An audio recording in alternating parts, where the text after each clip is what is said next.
আল্লাহ আমার নবীজির দরবারে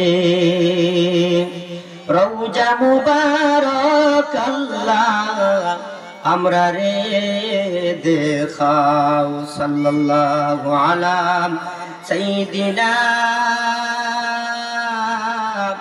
ওয়া মাওলানা মুহাম্মদ ওয়া আলা আলিহি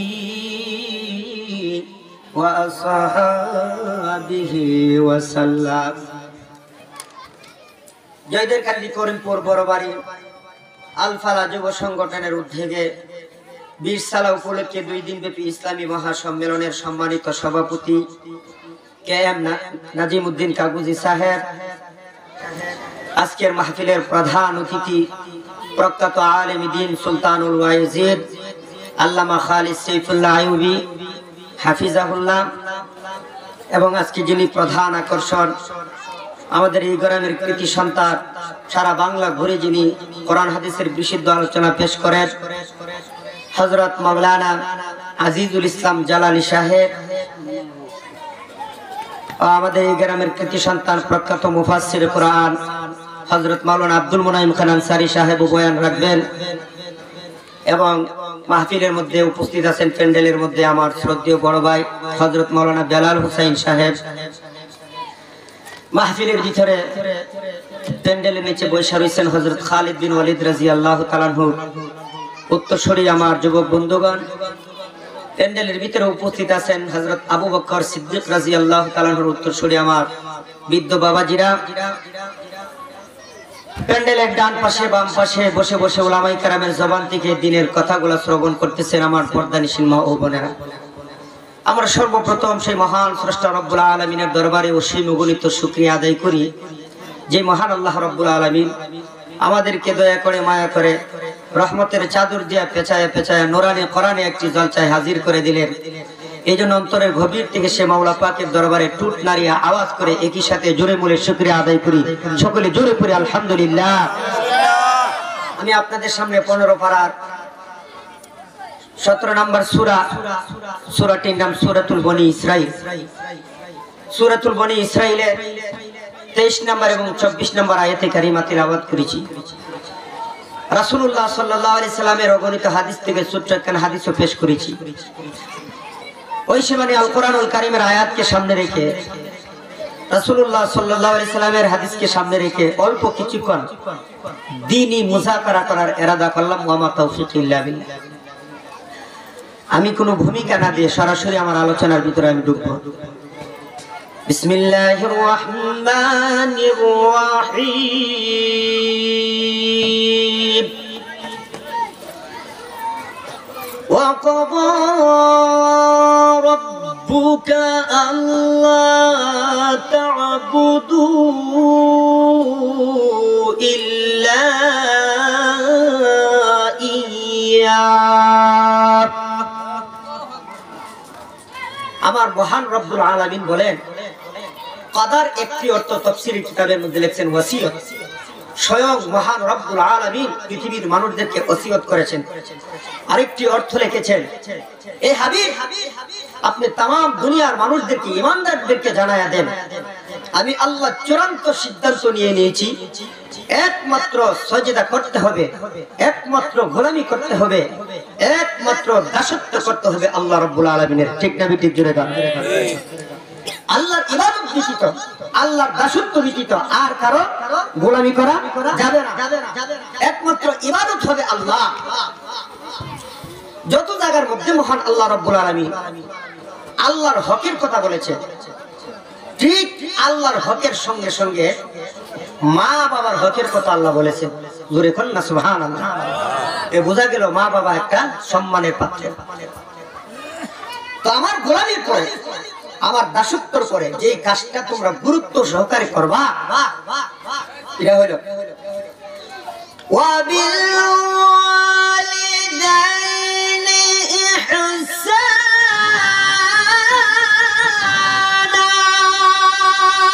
আল্লাহু আকবার জোরে বলেন। মা বাবার সাথে ইহসান করবা, মা বাবার সাথে ভালো ব্যবহার করবা। অর্থাৎ আল্লাহর গোলামি, আল্লাহর হক আদায় হয় 5 ওয়াক্ত নামাজের মাধ্যমে, মাহে রমজানের রোজা আদায়ের মাধ্যমে, হজ আদায় করার মাধ্যমে, যাকাত প্রদান করার মাধ্যমে। ঠিক না ঠিক? জোরে কর। আর মা বাবা দাসত্ব আদায় হয়, মা বাবার সাথে ইহসান হয় মা বাবার খেদমতের মাধ্যমে, মা বাবার সাথে ভালো ব্যবহারের মাধ্যমে। ঠিক না ঠিক? জোরে কর।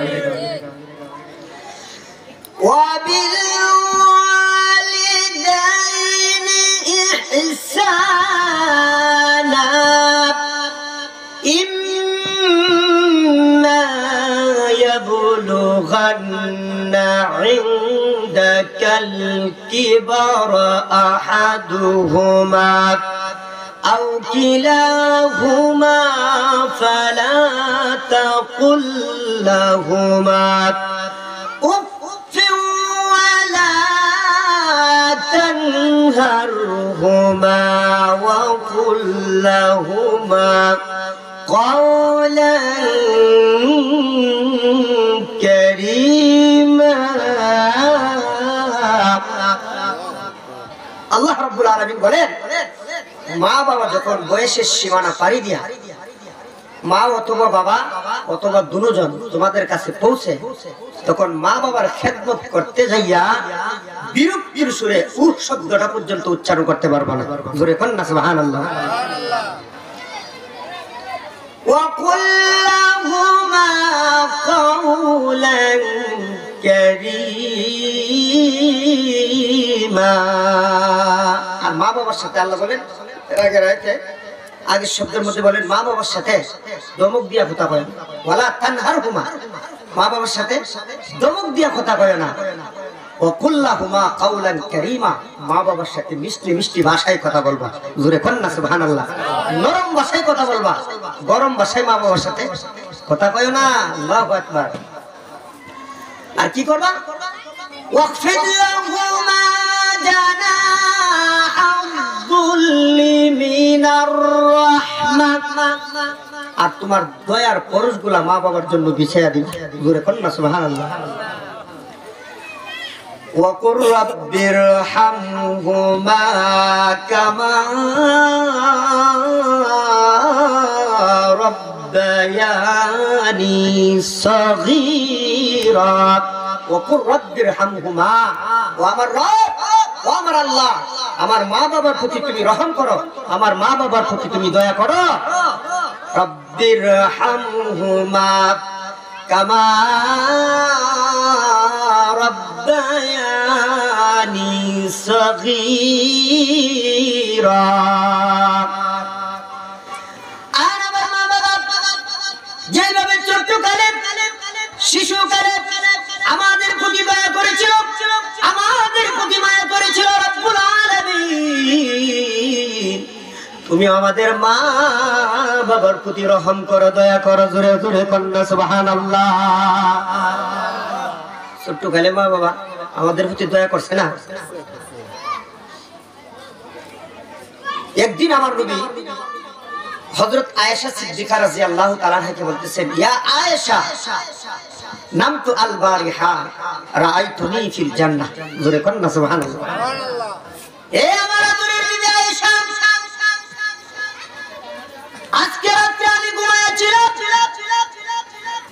কিন্তু ঘুমের মধ্যে স্বপ্নে দেখি আয়েশা আমি মহান আল্লাহ রাব্বুল আলামিনের জান্নাতের ভিতরে ঢুকছি।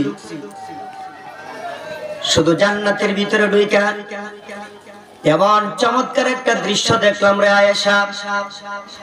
ওয়া সামি'তু সাওতা কারিন ইয়াকরাউল কুরআন। হে বিবি আয়েশা, জান্নাতের ভিতরে ঢুইকা দেখি একটা যুবক, আমার একটা যুবক বন্ধু রে, এত সুন্দর করে জান্নাতের ভিতরে আল্লাহর মধুময় বাণী, মধুর সুরে সে আল্লাহর কোরআন এত সুন্দর চমৎকার কণ্ঠে তিলাওয়াত করতেছে। আয়েশা তার তিলাওয়াতের আওয়াজ শুনে আমি নবীর কলিজাটা একবারে নরম হয়ে গেছে। জোরে জোরে কন্যা সুবহানাল্লাহ। এত চমৎকার কণ্ঠে আমার মাওলার কালামে পাক থেকে তেলাওয়াত করতেছে। আমি জিজ্ঞেস করলাম, ইয়া জিবরাইল ফাকুলতু মান হাযা, জিবরাইল রে এই যুবকটা কে রে? জান্নাতের ভিতরে তো চমৎকার কণ্ঠে আল্লাহর কোরআন তেলাওয়াত করে। এটা আল ফালাহ যুব সংগঠনের মধ্যে মাহফিলের মধ্যে তেলাওয়াত করে না, এটা জামিয়া ইউনুসিয়ার মধ্যে তেলাওয়াত করে না রে, এটা বিশ্বের কোন সেমিনারের মধ্যে তেলাওয়াত করে না, সরাসরি মহান আল্লাহর জান্নাতের ভিতরে তেলাওয়াত করে। একজন দুইজন দশজনের সামনে না, কোটি কোটি মানুষের সামনে এত চমৎকার করে আল্লাহর কোরআনের তেলাওয়াত করে। এই যুবকটা কে রে? কার এত সৌভাগ্য, এত সুকপাল কার যে জান্নাতের ভিতরে মহান আল্লাহর কোরআন তেলাওয়াত করে? হযরত জিবরাইল বলেন, ইয়া রাসূলুল্লাহ, ইয়া হাবিবাল্লাহ, নবী গো। উনি বলেন, আপনার সাহাবী নুমানের ছেলে হারেসা। উনি বলেন, হারেসার ছেলে নুমান। হাদা হারেসা ইবনে নুমান, উনি হলো নুমানের ছেলে হারেসা। আবার নবী ডাক দিলেন, রে জিবরাইল রে, সে কোন আমল করে যে আমলের কারণে মহান আল্লাহ আরে আল্লাহর জান্নাতে কোরআন তেলাওয়াত করার সুযোগ করে দিয়েছে? জিবরাইল এই আমলের কথাটা আমি নবীরে জানায়া দাও। জিবরাইল বলেন, হুজুর সে এমন একটা আমল করে গো, যে আমলটা করার সঙ্গে সঙ্গে 2 লক্ষ রাকাত নফল নামাজের নেকি তার আমল নামায় মহান আল্লাহ সঙ্গে সঙ্গে লিখিয়া দেন। জোরে জোরে কন্যা সুবহানাল্লাহ। আপনার করিমপুরে এমন কোন বাহাদুর আসেনি যে 2 লক্ষ বছর বাচ্চা হায়াত পাইছে? আছে?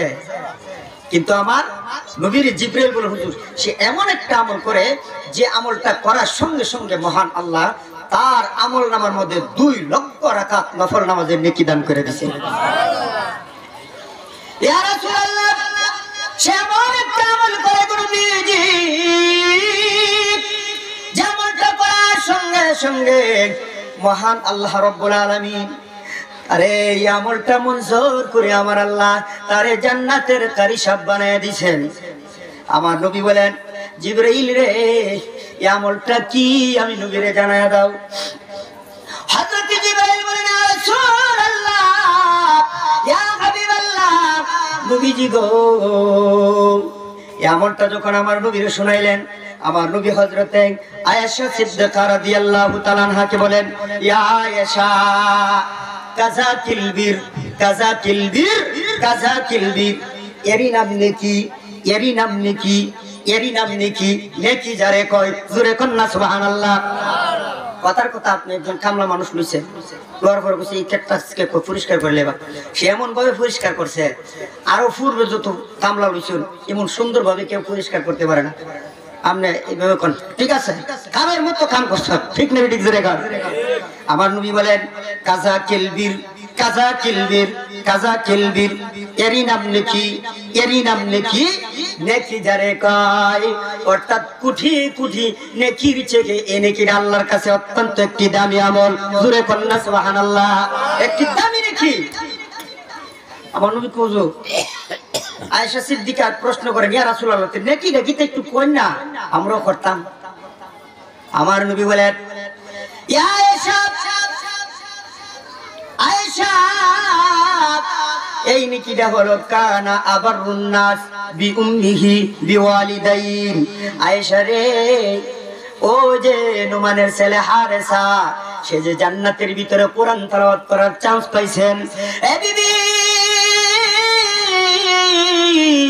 রে, এই ছেলেটা হার হামেশা তার মা বাবার সাথে সৎ আচরণ করে, মা বাবার সাথে ভালো আচরণ করে। মা বাবার সাথে ভালো আচরণ করার কারণে আমার মহান আল্লাহ মা বাবার দোয়ার বরকতে সে তারে জান্নাতের ভিতরে কোটি কোটি মানুষের সামনে কোরআন তেলাওয়াতের চান্স করে দিবেন। জোরে জোরে কন্যা সুবহানাল্লাহ। খোদার কসম, আমার নবী বলেন, যেই ব্যক্তি মা বাবার দোয়া পাইবো এই দুনিয়াতে মহান আল্লাহ তার হায়াতের বিষয়টা বাড়াইয়া দিব। যেই ব্যক্তি মা বাবার দোয়া লইব রে, মহান আল্লাহ এই দুনিয়াতে তারে আল্লাহর জিন্দা ওলি বানায়া দিব। জোরে জোরে কন্যা সুবহানাল্লাহ।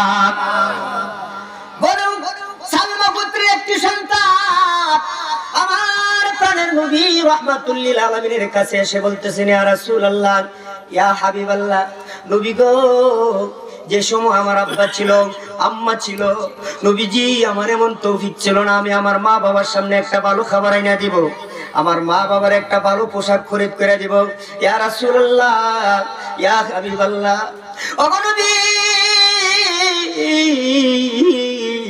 এখন আমার মা নাই, এখন আমার আব্বা নাই, এখন আমার সম্পদের অভাব নাই। বলেন না গো আমার ভাইয়ের নবী, এই সম্পদ আমি খারে খাওয়াই। আমার প্রাণের নবী বলে, রে সাহাবী, মা বাবা এমন অমূল্য ধন, মা বাবা এমন অমূল্য রতন রে, মা বাবা এন্তকালের পরে কবরে ঘুমাইলো, তাদেরকে করা যায় যতন। জোরে জোরে কন্যা সুবহানাল্লাহ। কেমনে যন্তন করবেন? মা বাবা এন্তকালের পরে 2 কেজি আপেল কিনা প্রত্যেক দিন নিয়ে কাটতে কাটতে নিয়ে মা বাবার কইবরে দিয়ে আইবেন, এটার নাম ওই যতন নিয়ে। আমার নবী বলেন না, মা বাবা এন্তকালের পরে নেককার সন্তানের উপরে 5টা হক তাইকা যায়। জোরে বলেন কয়টা হক? 5টা হক। আমার নবীর কাছে যখন আমার নবীর কাছে বনু সালমা পুত্রের এই সন্তানটা যখন কাঁদতে কাঁদতে উপস্থিত হইলেন, আমার নবী বলেন, ঘাবড়াইস না, কান্দিস না, তোর মা নাই, তোর বাবা নাই, কোনো পেরেশানি নাই। সাহাবী, তোর মা বাবার ইন্তেকালের পরে তোর উপরে তোর মা বাবার 5টা হক বাকি আছে। 1 নম্বরে আমার নবী বলেন, মা মিন ওয়ালাদিন বারিন, আমার নবী বলেন, হাল বাকিয়া মিন বিররিন আবাওয়াইয়া শাইউন আবারুহুমা মিন বাদি মাউতিহিমা। আমার নবী বলেন, 1 নম্বরে তোমার মার হক হইলো, তোমার বাবার হক হইলো ইন্তেকালের পরে আসসালাতু আলাইহিমা। 1 নম্বরে মা বাবার ইন্তেকালের পরে নেককার সন্তান, মুত্তাকি সন্তান, আল্লাহওয়ালা সন্তান মা বাবার জন্য বেশি বেশি দোয়া করবে। জোরে জোরে কন্যা সুবহানাল্লাহ।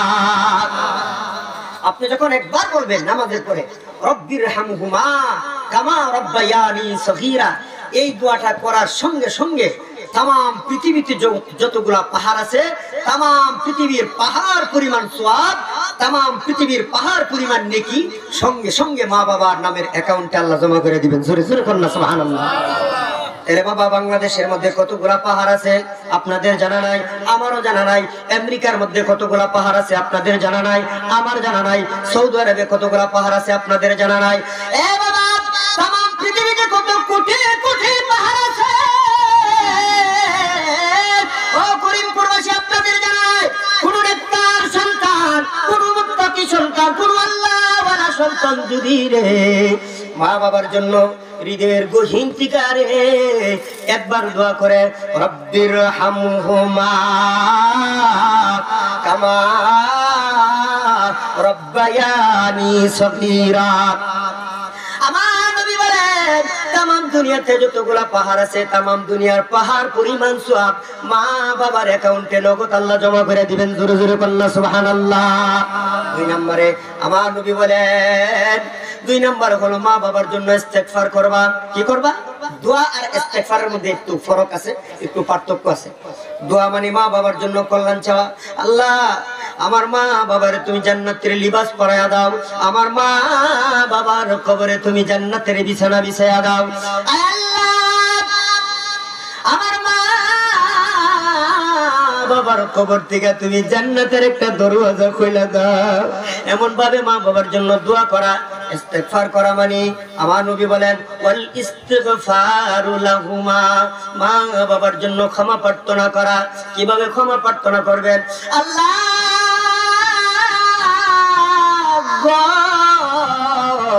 ও আমার দয়ার আল্লাহ, আমার মা বাবা দুনিয়ায় থাকা অবস্থায় শয়তানের দুকায় পড়িয়া নিজের নফসের তাড়নায় আল্লাহ যত গুনাহ করছে গো আমার মা বাবার তুমি মাফ করে দাও। শুধু মা বাবার জন্য দোয়া করবেন না, আপনার নিজের জন্য দোয়া করবেন না, তামাম পৃথিবীর মুসলমানের জন্য দোয়া করবেন। আল্লাহ কোরআনে দোয়া শিক্ষা দিয়েছেন কিভাবে দোয়া করবেন। রব্বানা গফিরলি ওয়া লিওয়ালিদাইয়া ওয়া লিল মুমিনিন ওয়া লিল মুমিনিনা ইয়াওমা ইয়াকুমুল হিসাব। এক নম্বরে দোয়া করবেন, আল্লাহ আপনি আমারে ক্ষমা করে দেন, আমার মা বাবার আপনি ক্ষমা করে দেন, তামাম পৃথিবীর মুসলমানের ক্ষমা করে দেন। কিভাবে ইস্তেগফার করবেন আমার আল্লাহ কোরআনে নিয়ম শিক্ষা দিয়েছেন। হে পৃথিবীর মানুষ, আপনি যদি একবার আপনার মা বাবার জন্য তামাম পৃথিবীর মুসলমানের জন্য ইস্তেগফার করেন, ক্ষমা প্রার্থনা করেন, আর আপনার মা বাবার জন্য যদি আপনি একবার ক্ষমা প্রার্থনা করেন, ইস্তেগফার করেন, ইন্না খায়রা হাদিয়াতাল আহইয়াই ইলাল আমওয়াত ওয়াল ইস্তিগফারু লাহুম। তামাম পৃথিবীর মুসলমানের জন্য যদি আপনি ইস্তেগফার করেন, আমার নবী বলেন একবার যদি ইস্তেগফার করো রে তোমার মা বাবার জন্য, তামাম পৃথিবীর মুসলমানের জন্য, আমার নবী বলেন মান ইস্তাগফারা লিল মুমিনিনা ওয়াল মুমিনাত ফাকানাত বিকুল্লি মুমিনাতিন ওয়া মুমিনাতিন হাসানা। জোরে কন্না সুবহানাল্লাহ। আমার নবী বলেন আপনি যদি তামাম পৃথিবীর মুসলমানের জন্য একবার ইস্তিগফার করেন, একবার তওবা করেন রে, 5 সেকেন্ডে যদি আপনি আপনার মা বাবার জন্য তামাম পৃথিবীর মুসলমানের জন্য ইস্তেগফার করেন, ক্ষমা প্রার্থনা করেন, পৃথিবী শুরু থেকে নিয়ে শেষ ইমানদারটা পর্যন্ত যদি 50 কোটি মুসলমান দুনিয়াতে আসে, তাহলে 50 কোটি নাকি আপনি 5 সেকেন্ডে আপনার নামের অ্যাকাউন্টে আপনি জমা করতে পারবেন। জোরে জোরে বলনা সুবহানাল্লাহ। 50 কোটি মুসলমান যদি দুনিয়াতে আসে, তাহলে আপনি মাত্র একবার ইস্তেগফার করলেন, আয় আল্লাহ তামাম পৃথিবীর মুসলমানকে আপনি ক্ষমা করে দেন, মাফ করে দেন, তাহলে সঙ্গে সঙ্গে 5 সেকেন্ডের ভিতরে 50 কোটি নেকি অর্জন করে ফেললেন। জোরে কন্না সুবহানাল্লাহ। তাহলে 2 নম্বরে মা বাবার জন্য ইস্তেগফার করা। 3 নম্বরে আমার নবী বলেন وَإِنْفَاذُ عَهْدِهِمَا مِنْ بَعْدِ مَوْتِهِمَا। মা বাবা ইন্তেকালের পরে, মা বাবার মৃত্যুর পরে মা বাবার কমিটমেন্ট গুলা বাস্তবায়ন করবা, মা বাবার ওয়াদা গুলা পূরণ করবা। বাবা মা বাবা দুনিয়ায় থাকা অবস্থায় একটা জমিন বিক্রি করেছে, রেজিস্ট্রেশন করে দেয়া যাইতে পারে না। মা বাবার পক্ষ থেকে যদি আপনি জমিটা রেজিস্ট্রেশন করিয়া দেন, বাবা যার আপনি রেজিস্ট্রেশন করিয়া দিলেন মা বাবার পক্ষ থেকে, মা বাবা কবর থেকে আপনার প্রতি খুশি হয়ে যায়।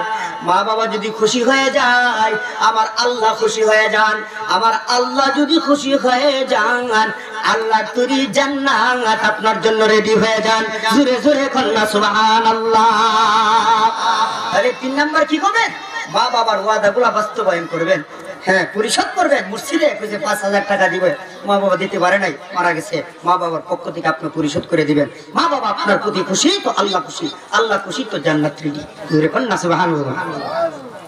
4 নম্বরে আমার নবী বলেন সিলাতুর রহিম আল্লাতী লা তুসাল ইল্লা বিহিমা। মা বাবা ইন্তেকালের পর, মা বাবার মৃত্যুর পর যাদের সাথে সম্পর্ক রাখা কঠিন হয়ে যায়, এই কঠিন সম্পর্ককে সহজ করিয়া নেওয়া। যেমন আব্বা, আপনার আব্বা দুনিয়ায় থাকতে আপনার চাচারা আপনার ঘরে আসতো, পাড়া প্রতিবেশী সবাই আপনার ঘরে আসতো, কিন্তু আব্বা না, এখন আর চাচা আসে না, এখন বোনের আর আসে না, এরকম জেনে না হয়। আমার নবী বলেন মা বাবার ইন্তেকালের পরে বাবার ভাই চাচার সাথে যদি তুমি ভালো ব্যবহার করো, চাচার সাথে ভালো ব্যবহার করলে আমার আল্লাহ, ও বাবা আপনার বাবা যে খবরে ঘুমাইছে, চাচার সাথে ভালো ব্যবহার করার কারণে আব্বা গভীর মাটির নিচ থেকে আব্বা খুশি হয়ে যায়। আব্বা খুশি হইলে আল্লাহ খুশি হয়ে যায়, আল্লাহ খুশি হইলে আল্লাহ তোরি জান্নাত আপনার জন্য রেডি হয়ে যায়। বাবা আপনি যদি আপনার মায়ের ইন্তেকালের পর আপনার সাথে যদি আপনি ভালো ব্যবহার করেন, সুন্দর ব্যবহার করেন, আপনার খালা খুশি, আপনার মা অন্ধকার কবর থেকে খুশি হয়ে যায়। মা খুশি তো আমার আল্লাহ খুশি, আমার আল্লাহ খুশি তো আল্লাহর তৈরি জান্নাত আপনার জন্য রেডি। জোরে জোরে কন্যা সুবহানাল্লাহ। এ বাবা, 5 নম্বরের খেদমত হলো আমার নবী বলেন ওয়া ইকরামু সাদিকিহিমা। 5 নম্বরের খেদমত হলো বাবা যে সমস্ত মুরব্বীদের সাথে চলাফেরা করতো, এ বাবা ওই মুরব্বী গিয়ে দেখেন যে বাজারে বসে রয়েছে, আব্বা নাই, আব্বার সঙ্গে আছে, আপনার আব্বার বন্ধু আছে, আব্বার বন্ধুকে গিয়ে বলেন ও বাবা আপনি বসেন, একটা চা খান, আমার পক্ষ থেকে একটা পান খান। বাবার বন্ধুরে আপনি খেদমত করলেন, 5টা টাকা দিলেন, 10টা টাকা দিলেন। বাবার বন্ধু বলবে বাবা রে তুমি আমার এত খেদমত কেন করতেছো? বাবা বলবে বাবা গো আমার আব্বা দুনিয়ায় থাকতে আমার আব্বার আমি কত খেদমত করতাম, আজ আমার আব্বা নাই, আপনি হলেন আমার আব্বার বন্ধু। আপনার খেদমত করিয়া আমি যেন অনুভব করতেছি আমি আমার আব্বার খেদমত করতেছি। আপনি আমার আব্বার বন্ধু, আপনি আমার আব্বার সঙ্গী, আপনার খেদমত করিয়া আমি অনুভব করলাম যেন আমার বাবার খেদমত করলাম। বাবার বন্ধুরে খেদমত করলে বাবার বন্ধু খুশি, বাবার বন্ধু খুশি তো বাবা অন্ধকার কবর থেকে খুশি, বাবা খুশি তো আল্লাহ খুশি, আল্লাহ খুশি তো আল্লাহর জান্নাত রেডি। জোরে কন্যা সুবহানাল্লাহ। এ বাবা মা যে সমস্ত বৃদ্ধ মহিলাদের সাথে দুনিয়ায় থাকা অবস্থায় বসিয়া বসিয়া পান খাইতো, ওই মায়ের বান্ধবীরে আপনি নিয়া আদা বিরা ফান দিলেন, ওই বৃদ্ধা মহিলার হাতে আপনি 10টা টাকা দিলেন। বৃদ্ধা মহিলা বলবে বাবা রে তুমি আমার কেন এত খেদমত করতেছো? আপনি ডাক দিয়ে বলবেন মা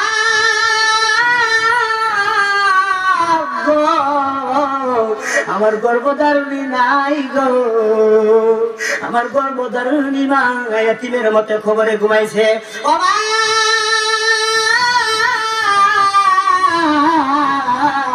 আমি আপনার খেদমত করিয়া আমি যেন মনে করতেছি আমার মার খেদমত করতেছি। মায়ের বান্ধবীর খেদমত করলে মায়ের বান্ধবী খুশি হয়ে যায়, মায়ের বান্ধবী খুশি তো মা অন্ধকার কবর থেকে খুশি রে বাবা, মা খুশি তো আমার আল্লাহ খুশি, আমার আল্লাহ খুশি তো আল্লাহর জান্নাত রেডি। জোরে জোরে কন্যা সুবহানাল্লাহ। এই হাদিসটা বুঝাইতে গিয়া শেখ জাকারিয়া রাহমাতুল্লাহি আলাইহি তিনি হিজরত করে মুহাজিরে মদিনী হইছেন, যিনি ইন্তেকালের পরে সাহাবীদের সঙ্গে তিনি জান্নাতুল বাকি কবরস্থানের মধ্যে শুয়েছেন। বাবা যিনি নবীর রওজার পাশে বুখারী পড়াইতে যিনি শাইখুল আরব ওয়াল আজম হয়েছেন, জোরে কন্যা সুবহানাল্লাহ। তিনি একটা উল্লেখযোগ্য একটা ওয়াকিয়া লিখেছেন, একটি ঘটনা লিখেছেন। তিনি লেখেন আল্লাহর একজন ওলি একটা কবরস্থান জিয়ারত করতেছে। বাবা ওই কবরস্থানের পাশে দিয়া আল্লাহর ওলি সূরাতুল ইয়াসিনের প্রথম আয়াত থেকে নিয়া শেষ আয়াত পর্যন্ত তেলাওয়াত করেছে। বাবা রে সূরাতুল ইখলাস 3 বার তেলাওয়াত করেছে, দুরূদ ইস্তেগফার পড়িয়া।